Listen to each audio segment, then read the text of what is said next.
Bem-vindos a mais um episódio de Aí, Professor. Oi, Walter. Oi, Martin. Você vai bem? Sim, eu ainda estou tossindo, mas eu estou bem. É isso aí, a gente tem que levar, né? Apesar de tudo. Do contrário, a gente não faz nada. É isso mesmo, meu amigo, não resta tempo a perder. Bem, este é um assunto sobre o qual falamos várias vezes já. Muitas vezes, mas as pessoas continuam escrevendo, dizendo que não vem a conexão entre o sábado e a marca da besta. Pois é, e os sinais que estamos vendo hoje, que mostram que estamos perto da marca da besta, são tão claros que isso não pode ficar mal compreendido. Pois é, então dessa vez a gente decidiu mostrar bastante citações para as pessoas não achar que estamos tirando isso da cabeça. As pessoas querem ter certeza disso aí, né? Preto no branco. Isso é verdade ou a gente está inventando isso? Então vamos colocar todas as cartas na mesa e deixar as pessoas decidirem. Então vamos orar. Querido Pai, obrigado por nos dar a oportunidade de falar sobre isso mais uma vez. Pedimos que ilumine nossas mentes, que nos dê clareza para compreendermos a Tua palavra. Em nome de Jesus, amém. Amém?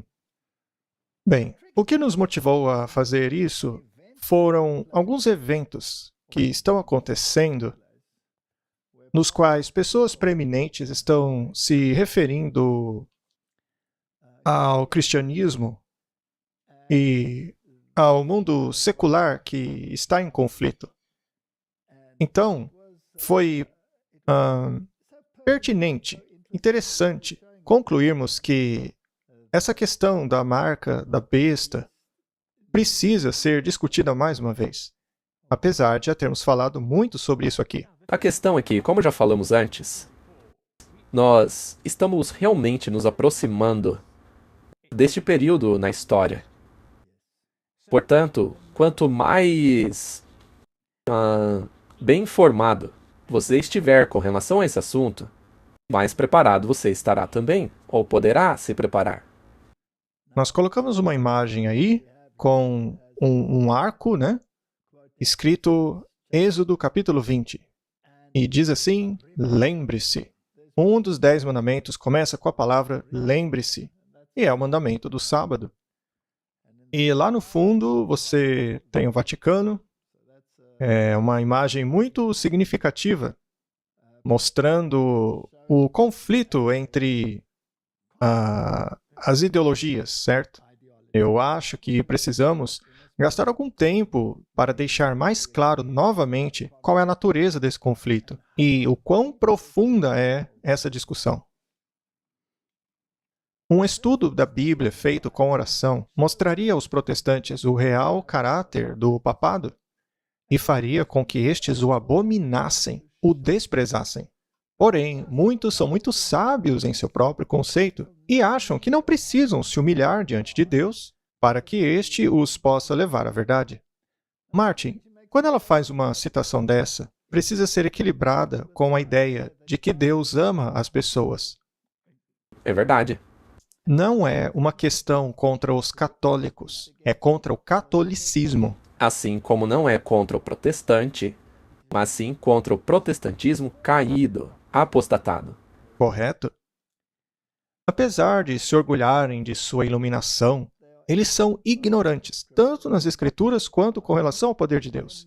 Precisam ter alguma coisa que aquete a sua consciência. E para tal, buscam aquilo que não é espiritual e que nem os humilhe. O que desejam é um método de esquecerem Deus, mas que se pareça com o método de o lembrá-lo. O papado é muito bem adaptado a receber todos os que desejam isso. Ele é preparado a receber duas classes de homens, abraçando quase que todo o mundo, aqueles que querem ser salvos pelos seus méritos e aqueles que querem ser salvos em seus pecados. Aqui está o segredo de seu poder. Bom, se olharmos de novo para a imagem aí, vemos o título A Marca da Besta, na mão ou na testa? Há duas possibilidades, ou na mão ou na testa. E esse ou é muito importante. Lá atrás temos o Vaticano e à frente a mulher vestida de púrpura e escarlate. Mas, dessa vez, ela está segurando 2 cálices, cheios de vinho. E decidimos colocar 2 cálices nessa imagem por causa destas 2 classes. Aqueles que querem ser salvos pelos seus méritos, que é uma doutrina falsa, e aqueles que querem ser salvos em seus pecados, que é outra doutrina falsa. E esse é o segredo do poder de Roma. Então, é uma imagem muito simbólica. Ela foi gerada por inteligência artificial. É algo realmente impressionante. Eu acho que podemos agradecer ao nosso amigo Henry por isso. Apocalipse 13:11. E contemplei outra besta saindo da terra, que tinha 2 chifres como um cordeiro, mas que falava como um dragão. Nós já identificamos essa besta aí pelo menos umas 100 vezes até agora, não é? Quem assistiu os nossos 3 últimos episódios, com certeza sabe quem é essa besta. E ela exerce todo o poder da primeira besta diante dela.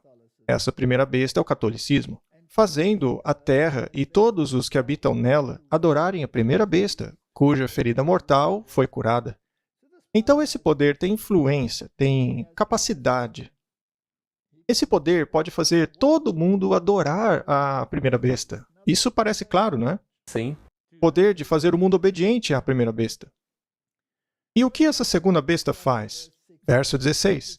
E ela faz com que todos, não alguns, Martin, todos, grandes e pequenos, não importa se você é um professor na universidade, ou se é uma pessoa de origem mais humilde, não faz diferença.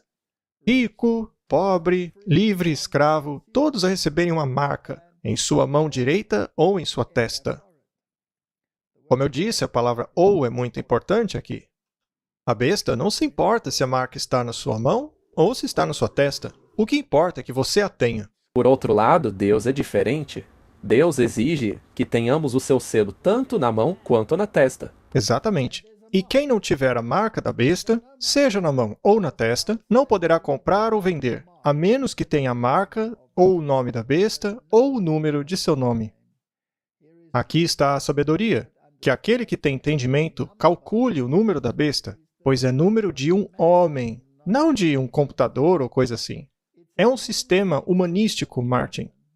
Trata-se da humanidade levantando-se contra Deus. Se não fosse isso, Deus não estaria nos alertando. Pois é.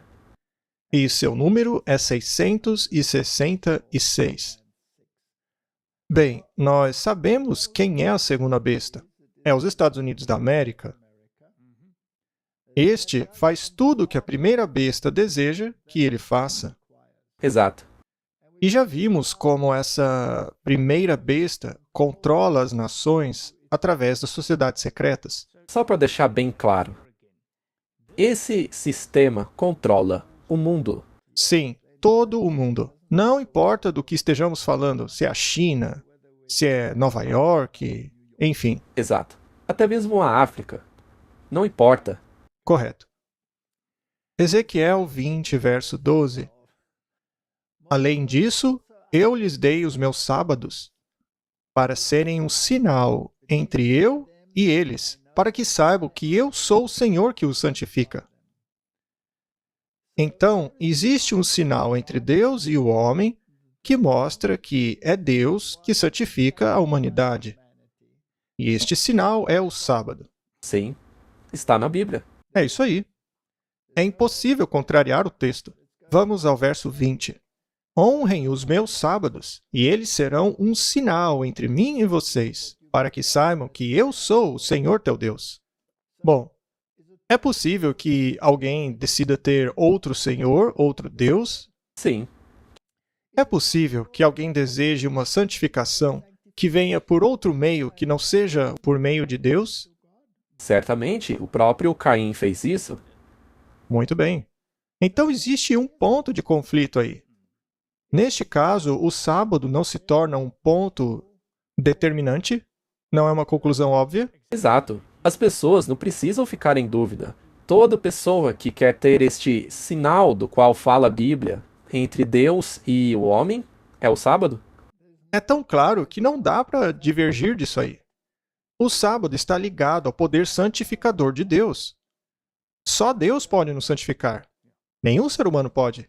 Portanto, naturalmente, o inimigo de Deus vai tentar distorcer isso daí. Portanto, o sinal entre o inimigo de Deus e seus seguidores não pode ser o sábado. Vamos então ler Êxodo 31:17. É um sinal, que em hebraico é oth, entre mim e os filhos de Israel para sempre. Pois em 6 dias o Senhor fez os céus e a terra, e no 7º dia ele descansou e revigorou-se. E a palavra em hebraico aqui é nafash. É uma espécie de alívio. Ele descansou, ele concluiu. E da mesma forma, ele quer que a gente compartilhe desse sentimento no sábado. É uma alegria. Vamos ver o que o dicionário nos diz. O que é este sinal? Em hebraico é a palavra oath, um sinal, um símbolo, uma marcação, é um milagre, uma marca, uma sinalização, uma marca distintiva, um banner, algo que você exibe às pessoas. Mas aqueles que não concordam com isso, se irritam com isso. Quem já passou por uma entrevista de emprego mencionando a guarda do sábado, sabe muito bem como é difícil conseguir um emprego. Principalmente hoje em dia, é um pesadelo. É um pesadelo, muito bem. É uma lembrança. O mandamento começa com essa palavra. É um sinal miraculoso, uma advertência.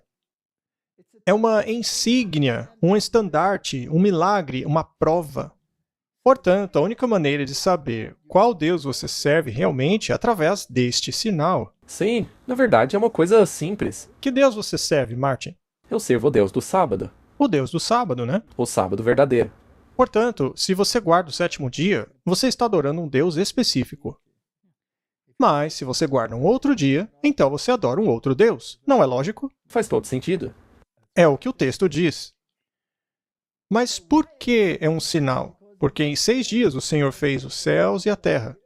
E qualquer sinal ou marca, qualquer insígnia, tem esses critérios. Veja aqui, tem um nome, o Senhor, Jeová. E qual é a autoridade desse nome?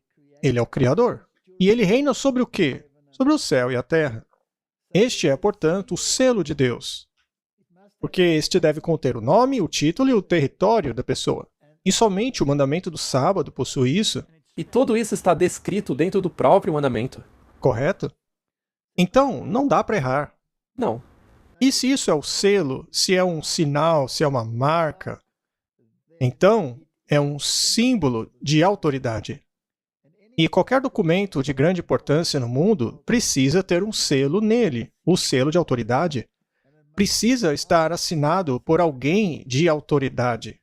Então começa com eu, e aí vai o nome da pessoa ou da entidade, seguido pela sua autoridade. Presidente, e depois a sua jurisdição, seja uma nação, etc. Estes são os critérios que precisam estar num selo. Agora, as pessoas dizem que o sábado é uma instituição judaica. Ora, como pode ser uma instituição judaica se foi instituído no Éden, quando não havia judeus? Exatamente. E quando você vai na porção que diz que o sábado foi feito para os homens, isso não é algo exclusivo para os judeus, mas para todos. Pois é. E, além disso, a palavra judeus vem da tribo de Judá. Sim. Eles são descendentes da tribo de Judá.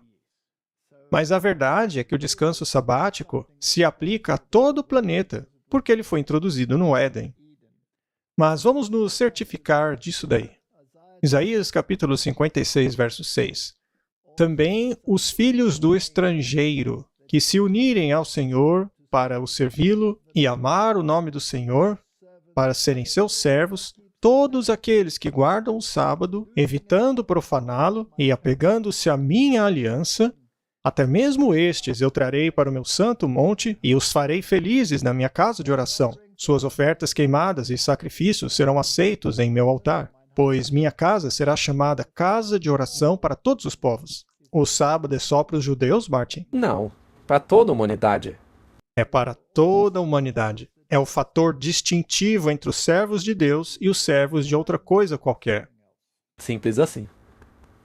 Deuteronômio 11, 13 a 20. E será que, se diligentemente obedecerdes aos meus mandamentos, que hoje vos ordeno, de amar ao Senhor, vosso Deus, e de o servir de todo o vosso coração e de toda a vossa alma, guardai-vos que o vosso coração não se engane, e vos desvieis e sirvais a outros deuses, e vos inclineis perante eles. Ponde, pois, essas minhas palavras no vosso coração e na vossa alma.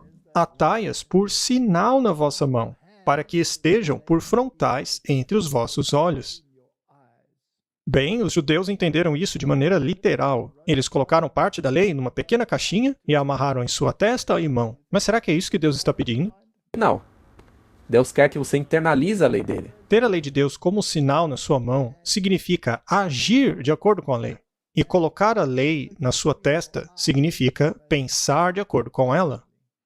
De maneira cognitiva. Sim. Veja que aqui ele não usa a palavrinha ou, mas e. Ou seja, Deus exige que seja nos dois lugares. Ele quer que você pense e haja de acordo com a lei. É isso que Deus quer. Já para a besta, tanto faz. Sim. Contanto que você a venere. E vocês a ensinarão aos seus filhos, falando sobre ela quando sentarem-se em sua casa, quando andarem pelo caminho, quando deitarem e quando levantarem. Vocês deverão escrevê-las nos batentes das portas de sua casa e sobre os seus portões. Ou seja, toda a sua vida deve estar em harmonia com essa lei. Aquilo que entra nos seus portões, ou seja, o que acontece dentro da sua casa, tem que estar em harmonia com a lei de Deus. É assim que Deus deseja que seja. Êxodo capítulo 13, versículo 9. E isso será um sinal sobre a sua mão e um memorial entre os teus olhos. E, não ou, para que a lei do Senhor esteja em sua boca, pois com a mão forte o Senhor te tirou do Egito. Muito bem, essa marca de Deus, porque o dicionário também chama o sinal de marca, deve estar sobre a mão e na área cognitiva do cérebro, na testa, no lobo frontal. Ou seja, deve ser uma questão moral que norteie a sua vida. Sim, suas decisões, tudo que você pense deve ser filtrado por esta lei de Deus na sua cabeça. Sim, tudo deve estar em harmonia com a lei de Deus. Sim, essa lei deve filtrar todos os seus pensamentos. Então aqui Deus está se importando com uma marca física na sua testa, ou Ele quer que a lei dele esteja em sua mente, especialmente a lei do sábado, que, como vimos, é crucial para dar a toda a lei a autoridade divina. Se fosse uma marca física, Deus certamente pediria que algo fosse estampado em sua testa, ou algo assim. E pararia por aí mesmo. Ou seja, você seria um robô. Bem, em 1956, isto foi feito lá em Nova York. Você vê aqui 3 cruzes chamando as pessoas para irem à igreja aos domingos. Você acha que a sociedade mudou desde 1956? Eu acho que mudou bastante, viu? Eu nasci antes de 1956. E, na verdade, eu tinha 7 anos em 1956. Então, Martin, parece que alguma coisa mudou ao longo da história. Talvez isso aí hoje fosse visto como um discurso de ódio. Pois é, verdade. Contra a Constituição, né? Isso foi em 1956. E hoje, ao invés de cruzes, temos isso daí, ó. É isso que as pessoas fazem em 2024. Hoje as pessoas celebram outra coisa, além da Páscoa, em um dia específico aí do calendário. E isso daí é um ponto de conflito. Isso é basicamente o Rei do Norte e o Rei do Sul em conflito pela supremacia. Sim, de uma maneira visível, bastante pública. De uma maneira bastante pública. Na verdade, é quase um desafio. Sim. Bom, isso aqui foi publicado recentemente, durante o período da Páscoa. O Trump promete criar o Dia da Visibilidade Cristã em oposição à declaração do Biden do Dia da Visibilidade Trans. São 2 ideologias diferentes. Elas não estão em conflito? Completamente em oposição. Isso é claro. Isso foi publicado agora em 2 de abril de 2024. O ex-presidente Trump prometeu criar um Dia da Visibilidade Cristã para confrontar o Dia da Visibilidade Trans, promovida por Biden, que aconteceu na Páscoa deste ano. Bem, essa coisa de Páscoa é muito interessante, porque ela não deve ser confundida com a Páscoa da Bíblia. Sim, isso é muito importante. Vamos deixar isso claro. A Páscoa bíblica era uma festa cerimonial cuja data de celebração era determinada pela lua. E não deve se confundir com o ciclo semanal de guardar o sábado no 7º dia. Não, uma coisa não tem nada a ver com a outra. Mas a questão é que o papado declarou que a Páscoa deveria começar a cair sempre em um domingo. E, na verdade, a Páscoa dele é a festa para Astarote, que sempre acontecia em um domingo, que não é o caso da Páscoa bíblica, que poderia cair em qualquer dia da semana. Se a Páscoa bíblica coincidisse de cair durante um sábado, por exemplo, este seria um grande sábado. Sim, então, só para esclarecer, a Páscoa dos israelitas dependia do ciclo lunar. Se ela caísse em um sábado, conforme o calendário lunar deles, continuava sendo sábado, mas era um grande sábado, porque coincidia com a Páscoa. Mas o Papa mudou isso daí, para que sempre caísse num domingo. Isso foi ajudando a abrir o caminho para que o domingo de Páscoa se tornasse um domingo de descanso. E isso tornou-se a origem do descanso dominical.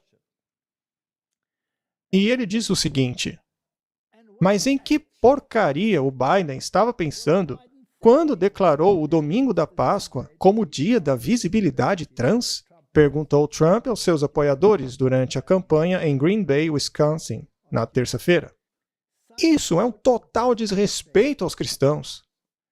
O suposto candidato republicano para presidente prometeu que 5 de novembro seria o dia da visibilidade cristã, se ele for eleito. Bom, essa data aí de 5 de novembro também é interessante, porque foi quando aconteceu o dia do Guy Fawkes. Eu peguei essa imagem aí, desse artigo, que diz: Jesus, meu salvador, Trump é o meu presidente. Gente, isso aí é muito interessante. Não é um embate de conceitos? Certamente. Na verdade, isso retrata perfeitamente a luta entre a filosofia do Rei do Norte contra o Rei do Sul. É claro como o cristal. Duas mentalidades em um grande conflito. E aqui é uma promessa. O cristianismo terá novamente o seu lugar. Sim, E será que dá para ir ainda mais fundo? A Bíblia está envolvida nisso? claro, com certeza. O Trump está realmente aumentando A pressão? Muito bem. Vamos dar uma olhada no que ele diz aqui. Essa é a versão King James da Bíblia, que também inclui os documentos dos nossos pais fundadores. Sim, a Constituição, pela qual eu estou lutando todos os dias. Eu luto muito duro para proteger os americanos. Assim como a Carta de Direitos, a Declaração da Independência. Tudo faz parte disso. Que Deus abençoe a Bíblia dos Estados Unidos. Ela é muito importante para mim. Tornar a América grande de novo é a nossa religião. A religião é muito importante. E ela é tão esquecida hoje. Mas vai voltar forte, assim como nosso país vai voltar forte, já que é isso que acontece quando obedecemos ao Deus do céu. Os cristãos estão sob cerco. Precisamos proteger todo o conteúdo que seja pró-Deus. Nós amamos Deus. Nós temos que proteger tudo aquilo que seja pró-Deus. Temos que trazer de volta o cristianismo às nossas vidas. De volta a esta nação que será grande mais uma vez. Temos que fazer a América orar novamente. Portanto, o Trump deseja promover a Bíblia junto com a música country. Sim, ele quer promover aquela música famosa, Deus abençoe a América. Certo. É interessante que a Bíblia diz que quando essas coisas acontecessem, e isso está no livro de Daniel, estaria conectado a todo tipo de música. Sem dúvida. E aí, Martin, você tem um outro lado muito interessante da história. Um famoso ateu diz se identificar com a cultura cristã e está horrorizado com a promoção do feriado islâmico. Isso também saiu em abril de 2024. O famoso ateu e biólogo evolucionista Richard Dawkins explicou que se identifica com o cristianismo cultural em uma entrevista após ficar sabendo que as luzes do Ramadã estavam penduradas numa rua do Reino Unido para oporem-se à celebração da Páscoa. Dawkins estava se referindo ao prefeito de Londres, Sadiq Khan, que ligou 30.000 luzes para o Ramadã, o mês sagrado do Islã, bem no fim de semana da Páscoa, na rua Oxford. Eu preciso dizer que estou horrorizado em ouvir que o Ramadã está sendo promovido, disse Dawkins em uma entrevista para Rachel S. Johnson, da LBC Sunday. Eu sinto que somos um país cristão. Martin, isso faz sentido vindo de um ateu? Se você entende o que está acontecendo, sim. Mas se você analisa apenas superficialmente, parece uma grande... Dissonância cognitiva. Então, de um lado, você tem a ideologia cristã querendo voltar com tudo. Deus deve voltar, a oração deve voltar, a Bíblia deve voltar. Temos até mesmo um grande ateu dizendo que o país dele deve ser cristão e que ele não quer a ideologia muçulmana associada a ele. Isso é incrível, Martin. Vamos nos aprofundar ainda mais. Vamos ver qual é o real sentimento dele para com Deus e para com o cristianismo, na verdade. Nós já mostramos uma citação do livro de Richard Dawkins aqui antes. Vamos ler novamente. Ele escreveu em seu livro Deus, uma ilusão. O Deus do Antigo Testamento é a figura mais desprezível de toda a ficção. Invejoso e orgulhoso disso. Injusto, maníaco por controle, vingativo, sedento de sangue, genocida, homofóbico, misógino, racista, infanticida, filicida, pestilento, megalomaníaco, sadomasoquista, um bulinador perverso e caprichoso. Eu acho que ele utilizou todos os adjetivos possíveis. Tá injusto atacar um alvo tão fácil assim. A hipótese de Deus não deveria permanecer de pé ou cair com a sua instanciação mais desprezível, Jeová, ou nem o seu oposto mais insípido, o gentil Jesus, manso e moderado. Martin, ele arrebentou com todo o cristianismo aqui. Sem dúvida. Mas, ao mesmo tempo, ele se diz um cristão cultural. Como pode ser isso? Vamos ver o que ele tem a dizer sobre o assunto. Eu devo dizer que fiquei horrorizado ao escutar que o Ramadã está sendo promovido ao invés da Páscoa. Eu acho que somos culturalmente um país cristão. Eu me intitulo cristão cultural. Eu não sou um crente, mas existe uma diferença entre ser um crente cristão e um cristão cultural. Veja, eu amo hinos. Eu gosto de músicas de Natal. Eu me sinto em casa quando eu estou rodeado pelo cristianismo. Neste sentido, eu acho que somos um país cristão. E veja, é verdade que estatisticamente o número de pessoas que na verdade creem no cristianismo está diminuindo. E eu fico feliz com isso. Ainda assim, eu não ficaria feliz se, por exemplo, nós perdêssemos nossas catedrais e nossas lindas igrejas. É por essa razão que eu me considero um cristão cultural.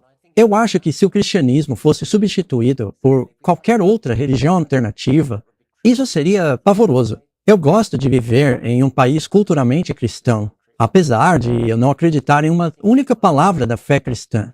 Porque, você sabe, os cristãos fundamentalistas se opõem à evolução. E eu acho que a crença de que o mundo foi criado há 6.000 anos atrás é uma bobagem sem sentido. Eu não quero que as pessoas me entendam errado. Eu acredito que essas coisas cristãs são bobagem. Veja, hoje é Páscoa, e eu não acredito que Jesus tenha ressuscitado dos mortos. E eu acho que você também não acredita. Ele é um cristão cultural. Portanto, ele acha bom viver debaixo de normas cristãs. Ele está feliz com a Páscoa. Até mesmo com as canções de Natal, ele disse. Sim, ele gosta de hinos. Ele gosta da tradição, da cultura. Você acha que ele se oporia a um decreto dominical? Não. Você acha que ele se importaria em celebrar uma mini Páscoa em todos os domingos? Especialmente se for um domingo para o mundo evolutivo dele descansar. Sim! Nossa, isso seria maravilhoso! Vamos considerar o seguinte. Vamos pegar o primeiro cenário. O Trump diz que Deus tem que voltar, que a oração tem que voltar, que a Bíblia tem que voltar. Ou seja, esta é uma crença na qual você acredita em Deus, certo? Sim, neste caso está aqui na testa. Você crê nisso. E, portanto, vamos fazer essas festas, essas festividades, etc. Eles creem nisso, eles aceitam isso na testa deles. Esse homem, por outro lado, estava muito feliz em dizer ser um cristão cultural. Ou seja, eu não me importo com a crença em si. Ao mesmo tempo, eu gosto de praticar essas coisas. Neste caso, a marca está onde? Na mão. Os dois casos não estão bebendo do cálice da prostituta? Sem dúvida. E este é provavelmente o melhor exemplo que temos para mostrar isso daí. É realmente muito esclarecedor. E lembre-se que o teatro dos eventos finais será o mundo cristão. Sim. Muito bem, vamos deixar bem claro às pessoas por que isso daí é um ponto de conflito. Por que é importante? Porque O que tudo isso engloba? Porque, especialmente nesta época da Páscoa, muitas pessoas estão confusas, especialmente os cristãos, porque Jesus ele ressuscitou no domingo. Então, qual é o problema de celebrar a Páscoa no domingo? Sim. Muito bem, Martin. Então precisamos deixar bem claro qual é o ponto de conflito aí, para que o mundo saiba disso, para que as igrejas tenham consciência disso. Sim, Mas elas decidiram não fazer nada a respeito. exato. Muito bem. Vamos então direto ao ponto. Por que o mundo cristão guarda o domingo? Vamos consultar o Dicionário Internacional Webster. Domingo. É chamado assim porque era o dia dedicado ao sol, ou à sua adoração. Mas claro que isso é impossível, né? Domingo. Dia do sol do calendário romano, dedicado ao sol. O primeiro dia da semana. Isso de acordo com outra enciclopédia. Vamos ver mais outra enciclopédia. Shabat. Palavra hebraica que significa descanso. Domingo é o nome dado pelos pagãos para o primeiro dia da semana, porque era nesse dia que adoravam o sol. Aliás, essa é uma enciclopédia bíblica. Portanto, não resta dúvidas. Os pagãos adoravam o sol no dia de domingo. Não dá para ser mais claro que isso. Não dá. Pois é, veja o nome que foi dado ao dia. Os próprios pagãos deram esse nome a esse dia. Daniel 7, verso 25. E aqui ele está falando sobre o chifre pequeno, que cresceu entre os 10 chifres, ou seja, que cresceu lá no meio da Europa. E, aliás, 3 desses poderes foram removidos, os Érolos, Vândalos e Ostrogodos. Esses daí não guardavam sábado? Esses 3 que foram removidos? Há evidências históricas muito fortes de que esses povos guardavam sábado. É por isso que foram removidos. E este poder, o chifre pequeno, que todos os reformadores identificavam como o Papa, falaria grandes palavras contra o Altíssimo e mataria os santos do Altíssimo. Ele lutaria contra o povo de Deus, mas não só isso, ele também pensaria em mudar os tempos e as leis. Estes lhe seriam dados em suas mãos por um tempo, 2 tempos e meio tempo, ou seja, 1260 anos, durante os quais o Papa teve supremacia, que foi desde 538 até 1798, quando o poder político do Papa foi retirado por Napoleão Bonaparte. O que teria aparentemente matado o poder papal. Mas a Bíblia é clara ao dizer que esse poder tentaria mudar os tempos e as leis. Ele atacaria a lei de Deus, especialmente a lei que tem que ver com o tempo. Isso tem mais que ver com as leis de Deus do que com as leis humanas. Sim. Vamos ver para onde isso vai nos levar. Muito bem, vamos dar uma olhada numa citação da Decretália Romana. São eles mesmos escrevendo, tá? Ele, o Papa, pode pronunciar sentenças e julgamentos em contradição aos direitos das nações, de Deus e dos homens.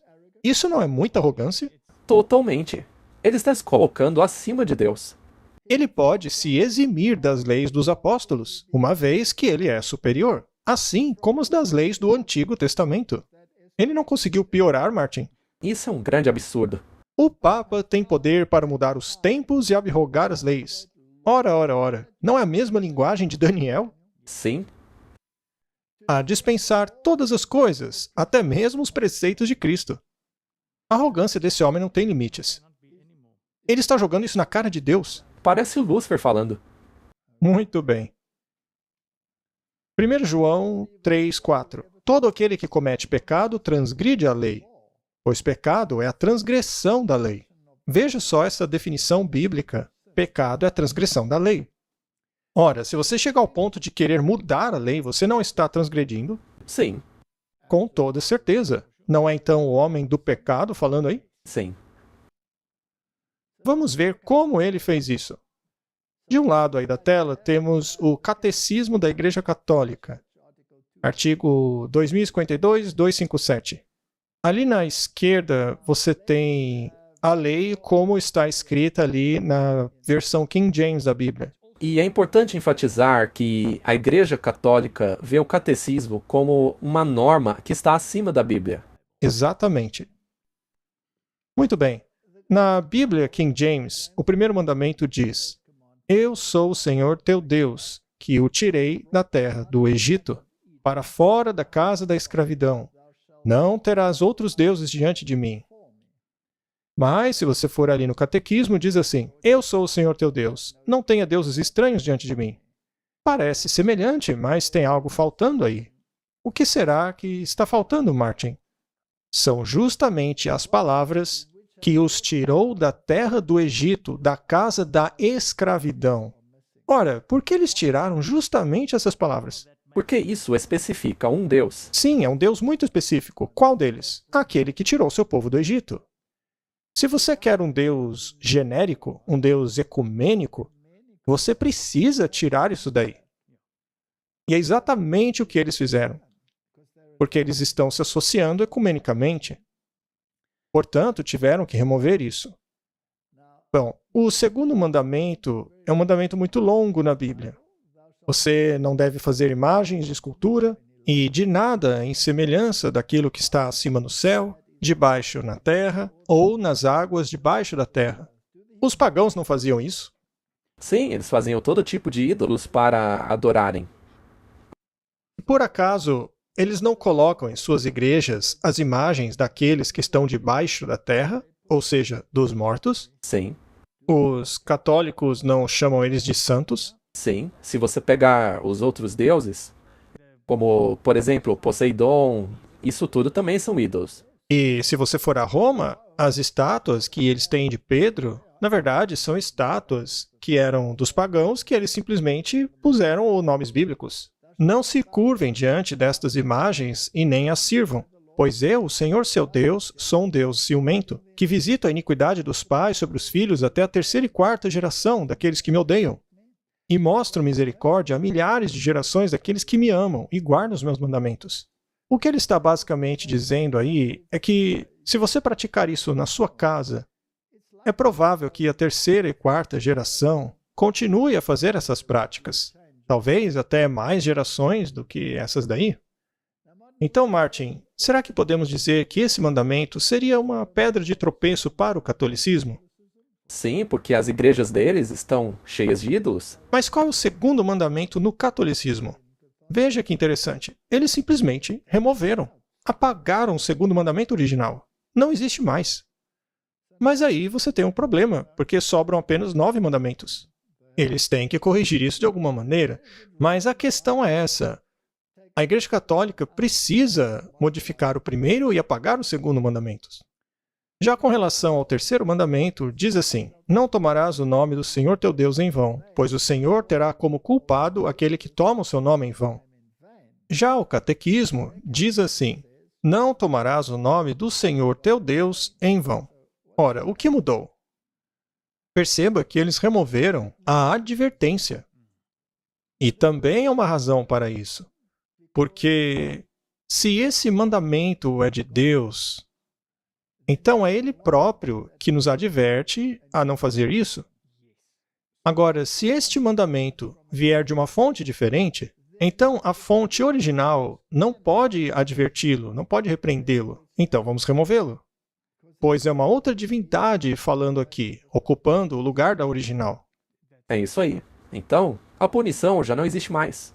Sim, a punição é retirada, porque é outro legislador aí. Se você muda a lei, é um outro legislador. Agora o quarto mandamento. Também é um mandamento bastante longo. Lembra-te do dia de sábado para santificá-lo. 6 dias trabalharás e farás toda a tua obra, mas o 7º dia é o sábado do Senhor teu Deus. Nele não farás nenhuma obra, nem teu filho, tua filha, teu servo, tua serva, teu animal, etc. Pois em 6 dias, e aqui está a razão, veja, o Senhor fez os céus e a terra, o mar e tudo o que há neles, e descansou no 7º dia. Portanto, o Senhor Deus abençoou o dia de sábado e o santificou. É surpreendente para mim que após ler o quarto mandamento, as pessoas ainda não percebam que o sábado foi instituído lá no Éden.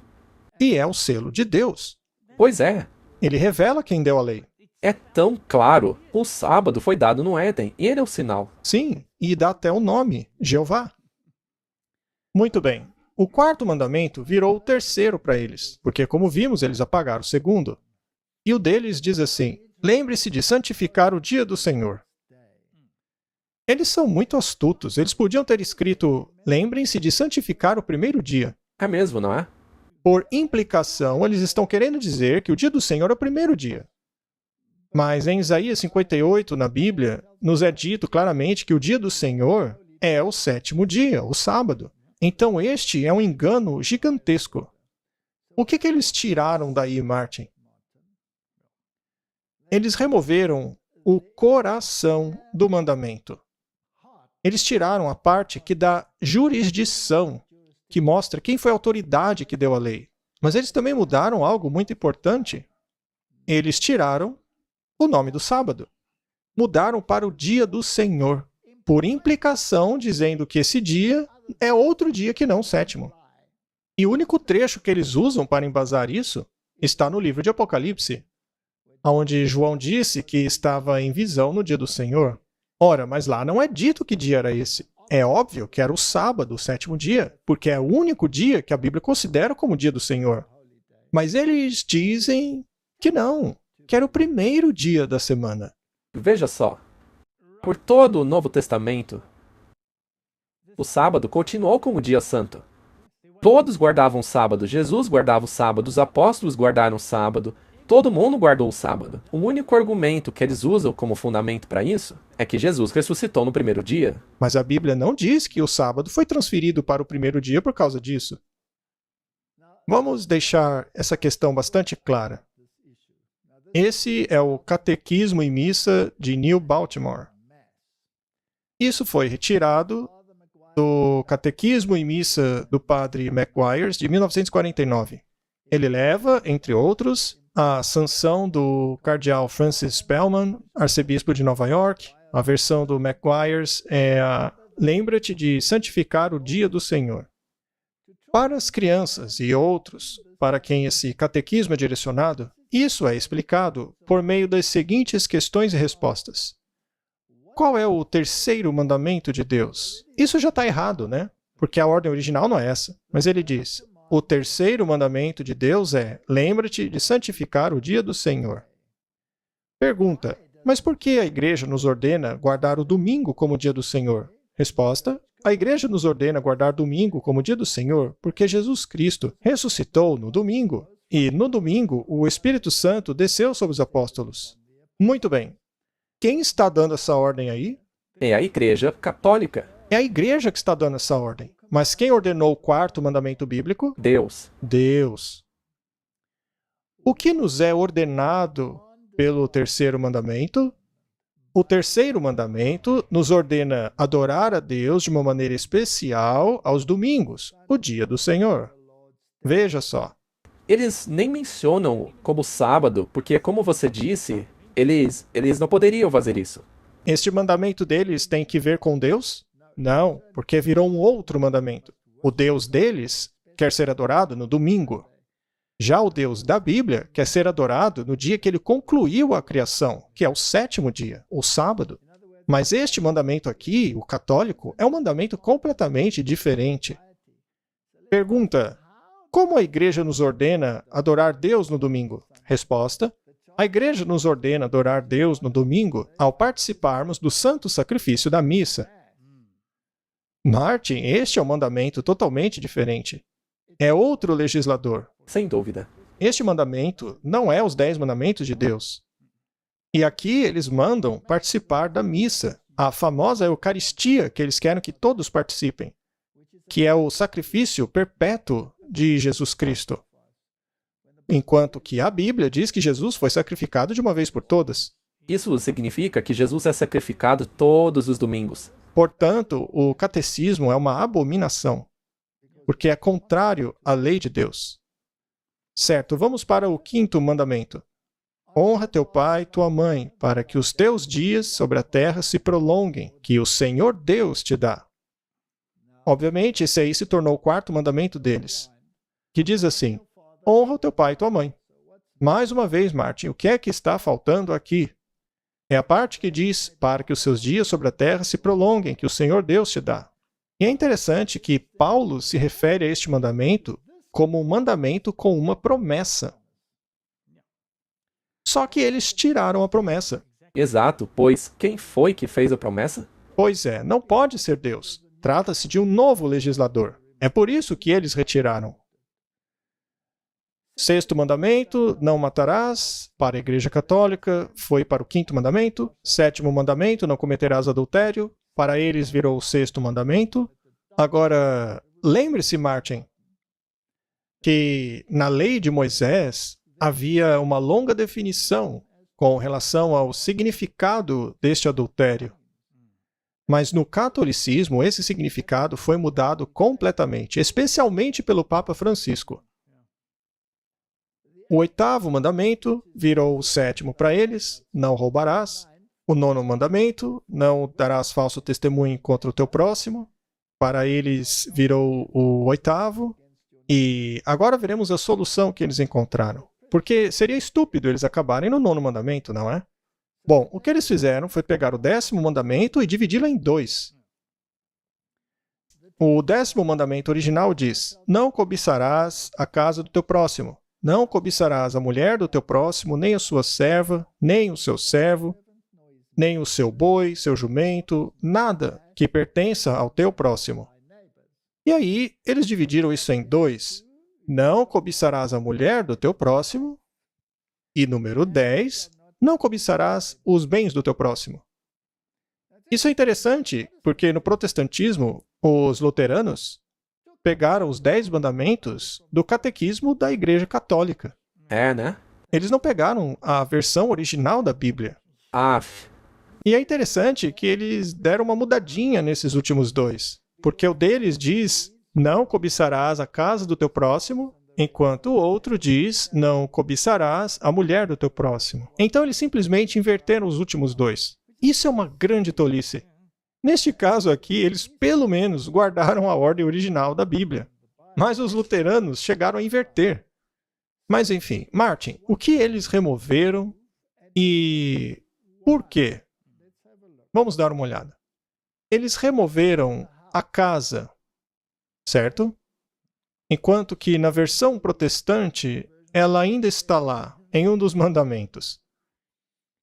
Eles também tiraram os teus servos, os teus trabalhadores, homem ou mulher, e também o transporte. É isso que eles retiraram. Por quê? Isto porque a Igreja Católica alega que o direito de posse de todas as coisas, incluindo a tua casa, incluindo os teus trabalhadores, incluindo os teus bens e os teus veículos, e aliás, é por isso que você tem que pagar o IPVA hoje, De tudo, na verdade. nada pertence a você. Mesmo tendo pago pelo seu carro, você ainda tem que pagar anualmente por ele. Exato. Você tem que pagar pelo documento de registro, tem que pagar o IPTU da sua propriedade. O interessante é que o fascismo, em certo sentido, é fazer exatamente isso daí. Existe a impressão de que temos alguma coisa, quando na verdade nós não a possuímos.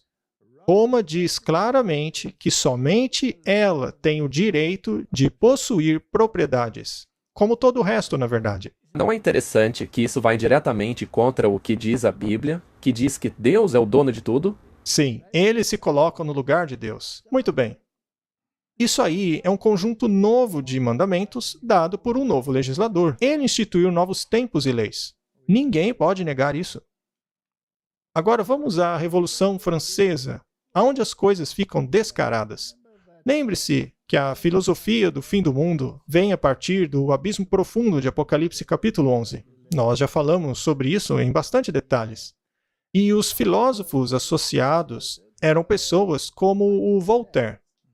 Agora, as pessoas não sabem que esse pessoal aí eram jesuítas. Não. Voltaire era jesuíta, foi educado por jesuítas. E eles criaram um conjunto novo de mandamentos, o qual eles retratavam dessa maneira aqui, com aquele feixe ali no meio, a faixa, símbolo do sistema fascista. E este daqui são os direitos humanos. E tem coisas interessantes aqui, como esse símbolo dos jesuítas logo aqui, algo que veio diretamente da Revolução Francesa. Vamos dar uma olhada um pouco mais detalhada. Bem, a questão é que esses direitos humanos estão tomando lugar dos 10 mandamentos de Deus. Isso é bastante óbvio pela imagem, né? Agora, qual divindade está envolvida aqui? Bem, você tem o sistema, que é o fascismo, né? Que é o sistema preferido pelos jesuítas, como todos sabemos. Temos a serpente, que dá a vida, a serpente eterna, com o cauda em sua própria boca, e isto é adoração satânica, todos sabemos. E eles também adoram baseando-se nesse símbolo do pequeno chapéu frígio, que foi o chapéu símbolo da Revolução Francesa. Mas o que significa esse chapéu frígio? Bem, veja aí a estátua do deus Mitra, o deus Sol, o deus persa do Sol. Você deve se lembrar que aquela besta de Apocalipse tem os pés de urso, que é Medo-Persa. Eles eram mitraístas. Agora veja só esse chapéu, utilizado pelo Deus Sol. Esse chapéu, portanto, é símbolo de adoração solar. E naqueles mandamentos dos direitos humanos que foram colocados no lugar da lei de Deus, nós vemos esse chapéu. É interessante que alguns personagens de desenho animado usam esse chapéu. Sem dúvida. Os Smurfs usam. O Nori. É realmente um assunto bem profundo. É melhor não entrarmos nisso agora. Mas vamos nos certificar de que Roma sabe muito bem sobre o que está falando. Este é o Catequismo da Igreja Católica de 1957. Pergunta: qual é o dia do Shabat? O Shabat é no dia do sábado. Pergunta: por que observamos então o domingo ao invés do sábado? Nós fazemos isso porque a Igreja Católica transferiu a solenidade do sábado para o domingo. Eles não estão admitindo. Eles estão admitindo, mas a desculpa que eles usam para isso é que o Senhor ressuscitou no domingo. Mas essa não é a razão pela qual eles mudaram. Eles mudaram porque eles dizem que eles têm a autoridade para fazer isso. Com isso, eles estão admitindo que os apóstolos nunca mudaram esse dia. Isso mesmo. Muito bem. Por acaso eles dizem que essa é a marca da autoridade deles? Sim, o domingo é a nossa marca de autoridade. A igreja está acima da Bíblia e a transferência da observância do sábado é prova desse fato. Eles mesmos publicaram isso. Eles mesmos não chamam de marca. Sim. Eles não são a besta. Sem dúvida. Então essa não é a marca da besta? Bem, está aí para todos verem. Até uma criança consegue entender isso. E tem que ver com a lei de Deus. Aonde deve estar, no caso de Deus, na testa e na mão. Sim. Você tem que pensar de acordo e agir de acordo. Mas onde deve estar a lei deles? Tanto faz. Ou na mão ou na testa. E caso as pessoas ainda tenham dúvidas, achando que isso aí é coisa velha, volte e assista os outros episódios que nós fizemos. Leia o artigo que a Agência de Notícias Católica publicou, dizendo que o domingo é o dia do Senhor. Muito bem. O artigo da Mundo Católico diz assim: a igreja pegou o domingo pagão e transformou no domingo cristão. Dessa forma, o domingo pagão dedicado a Balder tornou-se o dia cristão sagrado a Jesus. O cardeal Gibbons diz: é claro que a Igreja Católica alega que a mudança foi seu ato e que esse ato é a marca de seu poder eclesiástico. Eles usam a palavra, Martin. Eles mesmos utilizam. A Bíblia diz: Lembra-te do dia de sábado para santificá-lo. Mas a Igreja Católica diz não. Isso não é arrogância? Bem, eles mudaram os tempos e a lei. Pelo meu poder divino, mais arrogância, veja só. Eu estou abolindo o dia de sábado e ordenando a vocês que guardem o primeiro dia da semana. E pronto, eis que todo mundo civilizado se curva diante dessa ordem para obedecer à Santa Igreja Católica. Foi um padre que escreveu isso, em 1893. Martin, isso aí está na cara. Está claro como o sol. Diante disso, os protestantes não deveriam dizer, espera aí, eu não vou mais obedecer isso, porque o mandamento de Deus é diferente, e estas pessoas são arrogantes, mudaram a lei de Deus. Deveria ser assim. Eles deviam fazer isso. Mas não, os protestantes dizem, vamos continuar guardando o domingo. Eu não sei o quão mais descarado eles podem ser. Vamos dar uma olhada. O Papa Pio, em 1566, ordenou pelo Concílio de Trento que agradava à Igreja de Deus que a celebração religiosa do sábado fosse transferida para o dia do Senhor, o domingo. Eles mesmos definem como domingo. Catequismo Romano, 1867. E lembre-se que isso aí é infalível, eles não podem mudar isso. Não tem como mudar. Outro artigo de uma revista católica. O sábado cristão está, portanto, até o dia de hoje reconhecido como fruto da Igreja Católica, a esposa do Espírito Santo, sem uma palavra de protesto do mundo protestante. Eles não estão desafiando os protestantes? Sim, isso é um desafio na cara dos protestantes. Eles, por sua vez, não dizem nada. Na verdade, no Concílio de Trento, o arcebispo Régio disse exatamente isso. Ele disse: vocês alegam que a Bíblia é a sua norma, mas então por que nos obedecem na questão do domingo? Os protestantes perderam uma oportunidade fantástica no Concílio de Trento para dizer: você está certo, daqui para frente vamos seguir a Bíblia, e somente a Bíblia. Mas ao manterem-se fiéis à Igreja Católica na questão do domingo, eles não eram mais uma igreja, mas meros rebeldes. Porque se recusaram a abrir mão do domingo. Na verdade, aí nesse ponto, eles se tornaram filhas da Igreja Católica. Mais um artigo católico, de 25 de agosto de 1900. O domingo é uma instituição católica. Sua observância pode ser defendida apenas com os princípios católicos. Desde o começo ao fim das Escrituras, não há uma única passagem que garante a transferência da adoração pública semanal do último dia da semana para o primeiro dia. Portanto, eles não estão sendo enganados. Não se trata disso. Eles estão sendo arrogantes. Eles sabem que estão enganando as pessoas. E ainda esfregam isso na nossa cara. Vamos ver o que o arcebispo de Baltimore tem a dizer. Se os protestantes seguissem mesmo a Bíblia, eles adorariam Deus no dia do sábado. Ao guardar o domingo, estão seguindo a lei da Igreja Católica. Na cara. O protestantismo, ao descartar a autoridade da Igreja Romana Católica, não tem razão para sua guarda do domingo e deveria começar a guardar o sábado. Mais uma vez, isso foi retirado de uma revista católica de 1883.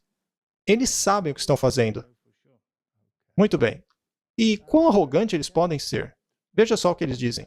Não o Criador do Universo, de Gênesis 2, 1 a 3, mas a Igreja Católica pode reclamar para si a honra de ter garantido ao homem uma pausa de seu trabalho a cada 7 dias. Uau!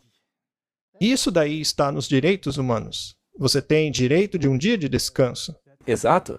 E é isso que vai ser implementado no futuro. Eles implementarão aqueles direitos humanos, porque é seu direito humano ter um dia de descanso, e a Igreja Católica vai te dar esse direito. E é por isso que aquele ateu Richard Dawkins disse que ele é um cristão natural, porque ele se baseia nos direitos humanos. Na lei humana. Humanismo. A razão e o senso comum exigem a aceitação de uma ou de outra dessas alternativas. Ou protestantismo e a guarda do Santo Sábado, ou catolicismo e a guarda do Santo Domingo. A neutralidade é impossível. Não dá para harmonizar as duas coisas, Martin. Mas suponha que você queira harmonizar. Neste caso, de qual lado você está? No lado deles? Martin, se o mundo protestante está falando contra os adventistas do sétimo dia, a quem eles estão obedecendo? Roma? Roma. Nesse caso, eles não estão adorando Roma ao invés de adorarem Deus? É claro, porque a Bíblia deixa claro quais são as exigências de Deus. No entanto, eles estão fazendo o oposto do que Deus pede. Assim, eles estão obedecendo Roma. Os protestantes não deveriam acordar para isso aí? Sem dúvida. Eu queria ter dito isso já há muito tempo atrás, no episódio de hoje. Por favor, abram os olhos. Muito bem. A autoridade da Igreja poderia, portanto, não ser encontrada na autoridade das Escrituras, porque a Igreja mudou o sábado para o domingo, não pelo comando de Cristo, mas por sua própria autoridade. Cânone e Tradição, página 263. Não é claro?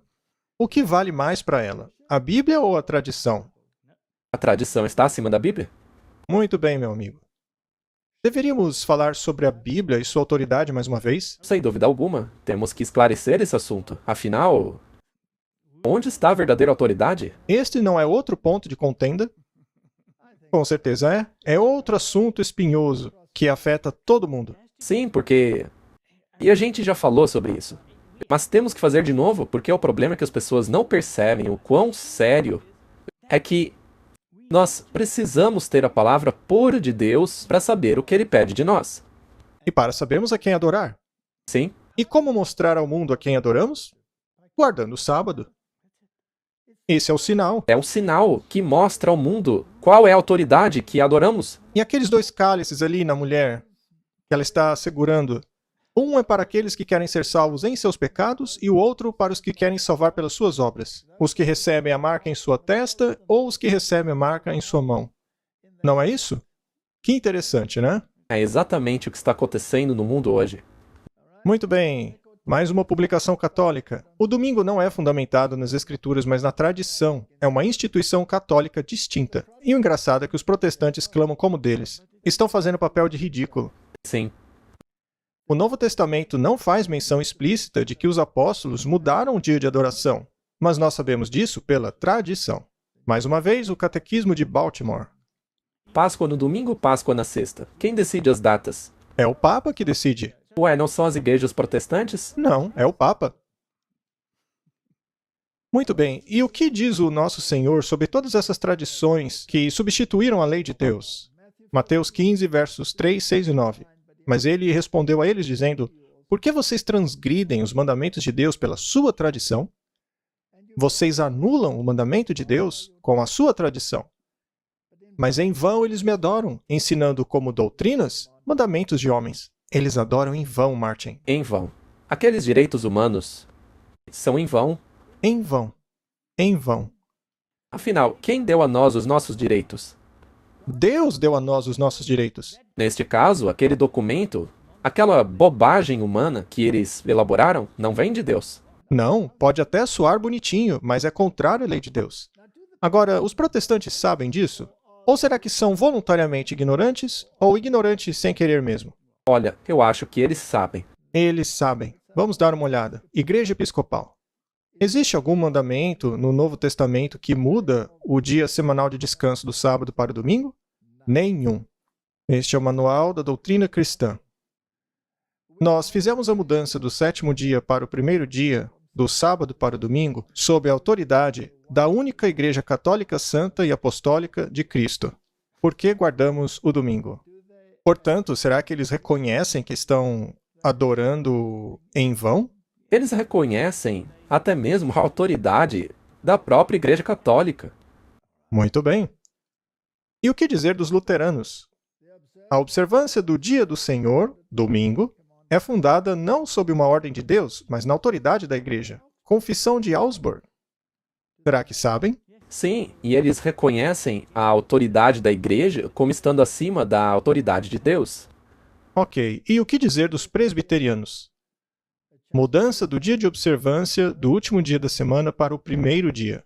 Não há registro ou ordem expressa autorizando essa mudança. E isso vem do próprio escrito deles. Eles sabem, Martin. O que dizer dos metodistas? Pegue a questão do domingo. Não há passagem dizendo aos cristãos para guardar esse dia ou para transferir o sábado judeu para esse dia. Isso vem do Christian Advocate, publicação deles. Será que eles sabem, Martin? Claro, Mas esqueceram, não é? a questão é que isso não era um sábado judeu. É um sábado para a humanidade. Sim, mas eles esqueceram. Será por isso que o mandamento começa com lembre-se? E quanto aos congregacionalistas? Fica claro que, apesar de rigidamente e devotamente guardarmos o domingo, não estamos guardando o sábado. Não há uma única frase no Novo Testamento que sugira que incorramos em qualquer penalidade ao violar a suposta santidade do domingo. Estes são os escritos deles, Martin. E os anglicanos? Muitas pessoas pensam que o domingo é o sábado, mas nem no Novo Testamento e nem na igreja primitiva há nada sugerindo que temos qualquer direito de transferir a observância do sétimo dia da semana para o primeiro. O Shabat é no sábado e não no domingo. Church and People, 1º de setembro de 1947. Eles sabem, e eles, de maneira acertada, enfatizam que na igreja primitiva não há nada que sugira isso.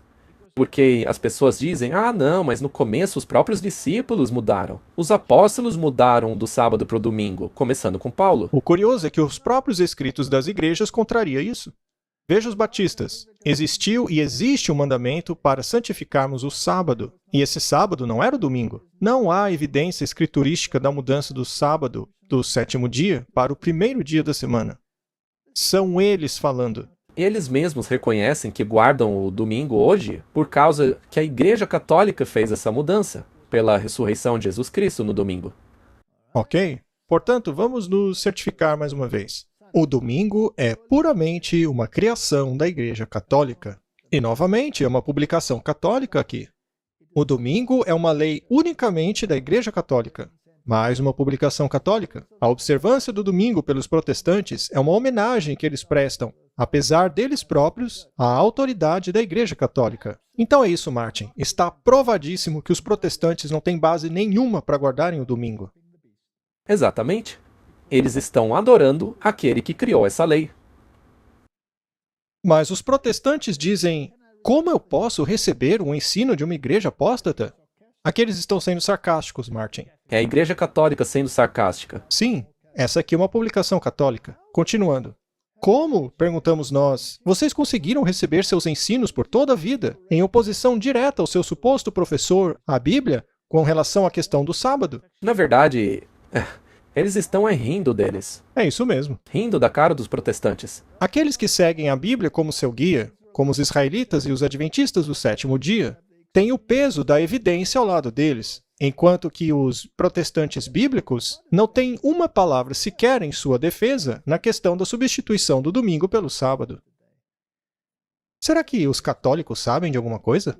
Parece que eles sabem que os israelitas e os adventistas estão guardando a lei original de Deus, Sim, enquanto os demais guardam uma lei católica. exatamente. E eles... Não estão escondendo isso. Não estão. Basta ler novamente aquele artigo. Eu vou colocar o link na descrição, para que todos vejam. Até mesmo nessa publicação católica, a Igreja Católica reconhece que os adventistas são o único corpo de cristãos com a Bíblia como seu professor, já que não encontram na página das Escrituras nada que mude o sétimo dia para o primeiro.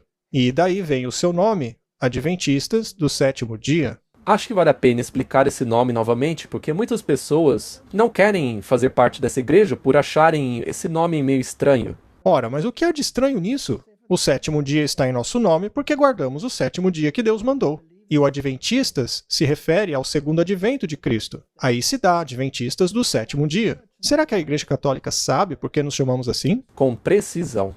Martin, se eles sabem, será que precisamos mesmo participar de concílios ecumênicos para educá-los? Não. Não, eles já sabem de tudo. Não precisamos participar dessas coisas. Se você não está lá com um propósito evangelístico, Então nem vá. A Igreja Católica mudou a observância do sábado para o domingo por direito divino, por autoridade infalível dada a ela por seu fundador Jesus Cristo. Esse é outro Cristo, naturalmente. Os protestantes que alegam que a Bíblia seja o seu único guia de fé não têm razão para guardarem o domingo. Nessa questão, os adventistas do sétimo dia são os únicos protestantes consistentes. Está aí, Martin. Eles já sabem de tudo. É incrível, Martin, que a própria Roma admite que só tem uma organização protestante consistente no planeta, que é a Igreja Adventista do Sétimo Dia. e é a única igreja reconhecida por eles a guardar as mesmas leis e normas que os discípulos guardaram. Então, Martin, não é interessante que tanto o mundo protestante quanto o católico estejam unidos contra os adventistas nessa questão? Sim? Eu sempre faço uma pergunta para os jovens. Após a ascensão de Jesus para o céu, os discípulos eram adventistas do sétimo dia? É claro, eles guardavam o sábado e pregavam sobre a segunda vinda de Jesus no futuro. Então eram adventistas do sétimo dia. Então, quando Jesus falou vão e façam discípulos, na verdade, ele disse vão e façam adventistas do sétimo dia. Essa daqui é muito interessante. É retirada do jornal católico de St. Catherine, o Sentinela. Veja o que diz aquela pequena parte em verde ali. Aqueles que consideram as Escrituras como a única autoridade deveriam naturalmente tornarem-se adventistas do sétimo dia e guardarem o sábado. Na verdade, é por essa razão que eu sou um adventista do sétimo dia. Porque, pela lógica, se eu quero seguir a Escritura pela lógica, eu não tenho escolha. Por que as pessoas ficam buscando todo tipo de desculpas fora da Bíblia para não fazer o que ela pede? Pois é. Agora tem um desafio interessante que Roma fez por meio de uma página em 2003. Vejamos só. A maioria dos cristãos supõe que o domingo é o dia biblicamente aprovado para a adoração. A Igreja Católica Romana protesta contra isso, afirmando que ela transferiu a adoração cristã do Shabat bíblico, que é o sábado, para o domingo. Tentar argumentar que a mudança está lá na Bíblia é tanto desonestidade como uma negação da autoridade católica. O pior é que isso é muito verdade. Por acaso, os protestantes não tentam usar a Bíblia para justificar a sua adoração aos domingos? É por isso que eu estou dizendo o tempo todo. A única coisa sobre a qual eles se firmam é que Jesus ressuscitou no primeiro dia. É a única coisa que eles têm. E acontece que a ressurreição de Jesus já é comemorada na cerimônia do batismo. Exato. Agora, eles dizem que é desonestidade e uma negação da autoridade católica. Se o protestantismo quer basear seus ensinos puramente na Bíblia, então ele deveria adorar no sábado. Então, Martin, o conflito entre a marca da besta e a marca de Deus acontecerá entre os adventistas do sétimo dia e todo o restante do mundo cristão. É isso aí. E aqui temos uma nota do editor daquele artigo. O desafio lançado por Roma há cerca de 100 anos atrás permanece. Isso porque houve uma situação específica nos Estados Unidos, na qual eles queriam trazer as leis dominicais em 1888. É por isso que ele diz que o desafio lançado por Roma há 100 anos atrás permanece.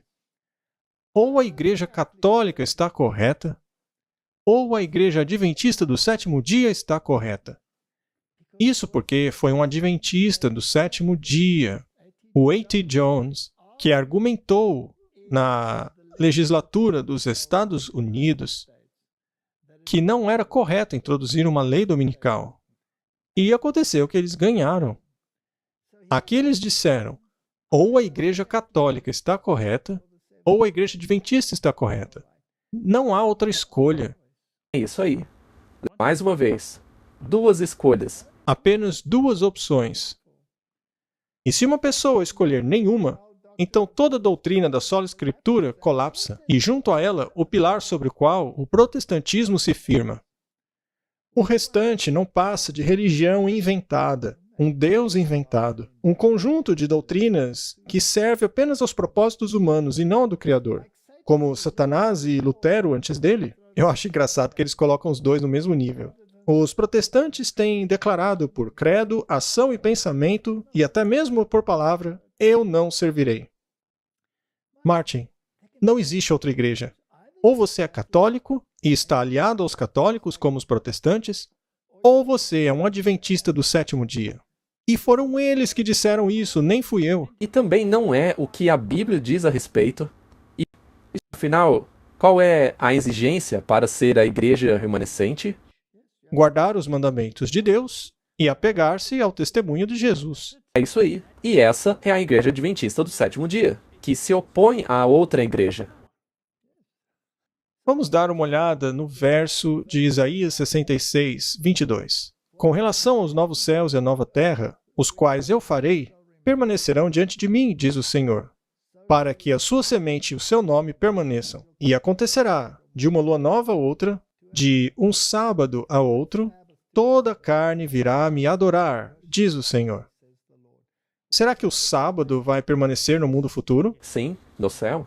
Então haverá uma celebração mensal e uma celebração semanal.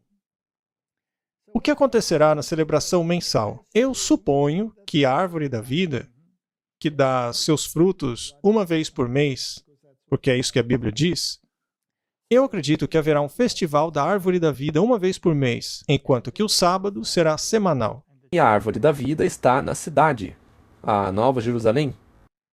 Martin, se o sábado vai continuar por toda a eternidade, será então que o papado terá sucesso em livrar-se dele?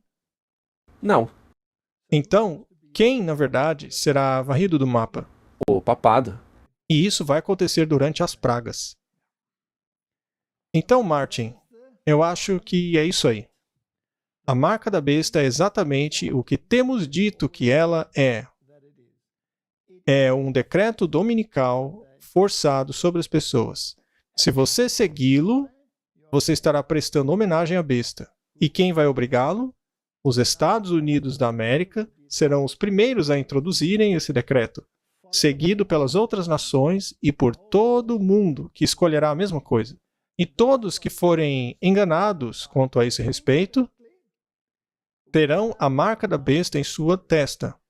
E aqueles como Richard Dawkins, que dizem ser cristãos culturais, ou aqueles da nova era, que dizem serem pessoas da terra, serão culturalmente obedientes ao mandamento da Igreja Católica Romana. E eles receberão a marca em sua mão. Essas são as opções. Eu prefiro ter a marca de Deus, o sinal de Deus, em minha testa e na minha mão. Eu também, eu concordo. Vamos orar. Querido Pai, nos aproximamos rapidamente daquela decisão. E a decisão é a respeito de autoridades. Qual autoridade aceitaremos para conduzir nossas vidas? Ajuda-nos a fazermos a decisão correta para que não percamos a vida eterna. Esta é a minha oração em nome de Jesus. Amém. Amém.